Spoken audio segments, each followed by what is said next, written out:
Hello बच्चों, आइए इस प्रश्न को देखते हैं।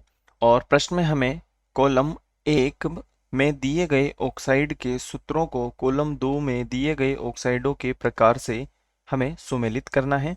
और यहाँ पर हमें कॉलम 1 में ऑक्साइड्स दिए गए हैं, साथ ही साथ हमें कॉलम 2 की यदि हम बात करें तो इन्हें हमें किस प्रकार का ऑक्साइड है उससे हमें सुमेलित करना है। तो सबसे पहले हम बात करते हैं प्रश्न से संबंधित मुख्य अवधारणा के विषय में। मुख्य अवधारणा जो कि संबंधित होगी मिलान से। अब यदि हम बात करते हैं तो सबसे पहले हमें दिया गया है, यदि हम बात करें तो पहले नंबर पे हमें क्या दिया हुआ है, Pb3O4 दिया गया है। यदि हम इसके बारे में बात करें तो यह एक प्रकार का क्या होता है, मिश्रित ऑक्साइड होता है। मिश्रित ऑक्साइड होता है, ऑक्साइड होता है। अब ये मिश्रित ऑक्साइड होने के नाते हम यहाँ पर लिख सकते हैं कि यह PbO3 जो होगा, हम लिख सकते हैं Pb3O4 जो होगा वह दो चरणों में यहाँ पर विभक्त हो जाएगा। हम कह सकते हैं Pb3 अगर हम देखें जो ऑक्साइड है या ऑक्साइड PbO और PbO2 के घटक को दर्शाता है। और यदि हम यहाँ पर इस अभिक्रिया को प्रदर्शित करना चाहें तो लिख सकते हैं Pb3O4 जो कि 2PbO और यहाँ पर PbO2 इस प्रकार से हमें दिखाई देगा। और हम कह सकते हैं कि ये एक प्रकार से क्या है, मिश्रित ऑक्साइड है। तो हम यहाँ पर इसका जो मिलान करेंगे वह A का मिलान होगा हमारे 4 के साथ में।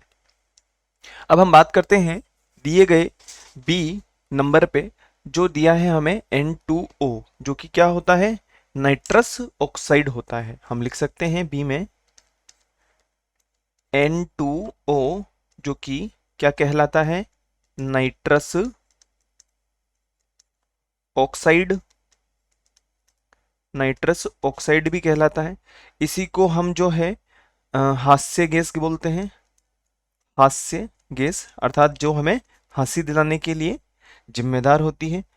इंग्लिश में इसे लाफिंग गैस, लाफिंग गैस भी कहा जाता है, गैस भी कहा जाता है।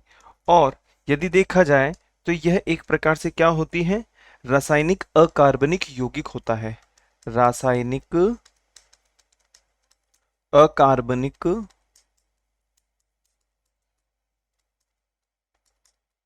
यौगिक होता है।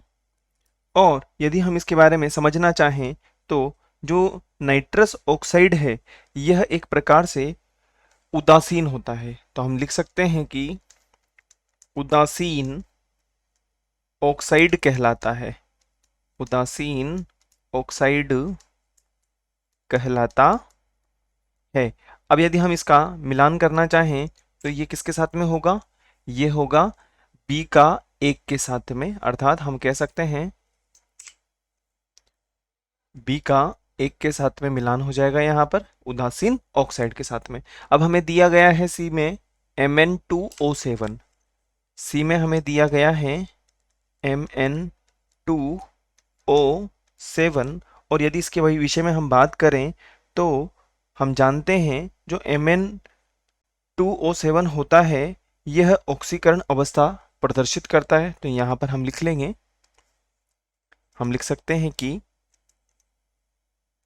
Mn2O7 में जो मैग्नीज है वह +7 ऑक्सीकरण अवस्था को प्रदर्शित करता है।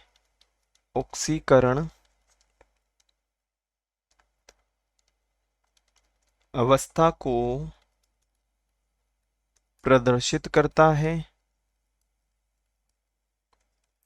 यानी कि हम कह सकते हैं, यानी कि इलेक्ट्रॉन की अत्यधिक कमी होगी, इलेक्ट्रॉन की अत्यधिक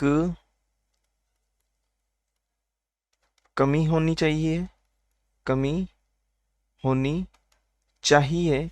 और इस परिस्थिति में यदि हम कहें तो इसकी इलेक्ट्रॉन ग्रहण करने की, इलेक्ट्रॉन ग्रहण करने की प्रवृत्ति बढ़ जाएगी, प्रवृत्ति बढ़ जाती है। इसलिए यह एक अम्लीय ऑक्साइड होता है, अम्लीय ऑक्साइड होता है। और यदि हम इसको देखना चाहें तो हम देख सकते हैं Mn+7 और O-2। अगर हम देखें यहाँ पर तो ये इस प्रकार से हमें प्रदर्शित होगा। और यहाँ पर हमें दिखाई दे रहा है कि जो Mn है इसकी ऑक्सीकरण अवस्था +7 है, तो कह सकते हैं कि ये एक प्रकार का अम्लीय ऑक्साइड होगा। तो इसका जो मिलान होगा हम यहाँ पर किसके साथ में करेंगे, 2 के साथ में, C का 2 के साथ में हम कर देंगे। अब जो आखिरी में बचा हुआ है B2O3, यह एक प्रकार से कहा जाए तो उदासीन होता है, और जो बचा हुआ है वह क्षारकीय ऑक्साइड कहलाएगा। अब हम यहाँ पर BiO3 के विषय में लिख सकते हैं कि Bi2O3 अर्थात यदि हम बात करें तो ये कहलाता है बिस्मथ ऑक्साइड, बिस्मथ ऑक्साइड जो कि एक क्षारकीय ऑक्साइड होता है, जो कि एक क्षारकीय ऑक्साइड होता है और एक महत्वपूर्ण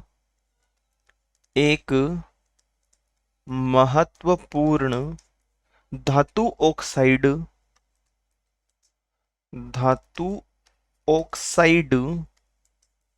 अर्धचालक के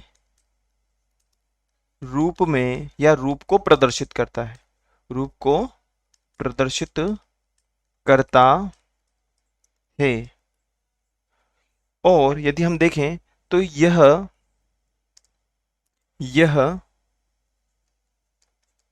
विस्तृत बैंड गैप और उच्च अपवर्तनांक सूचकांक की यदि हम बात करें तो उच्च अपवर्तक सूचकांक एवं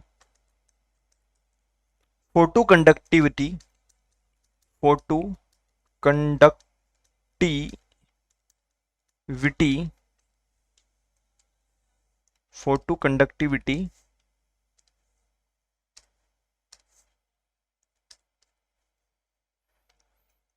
जैसे उत्कृष्ट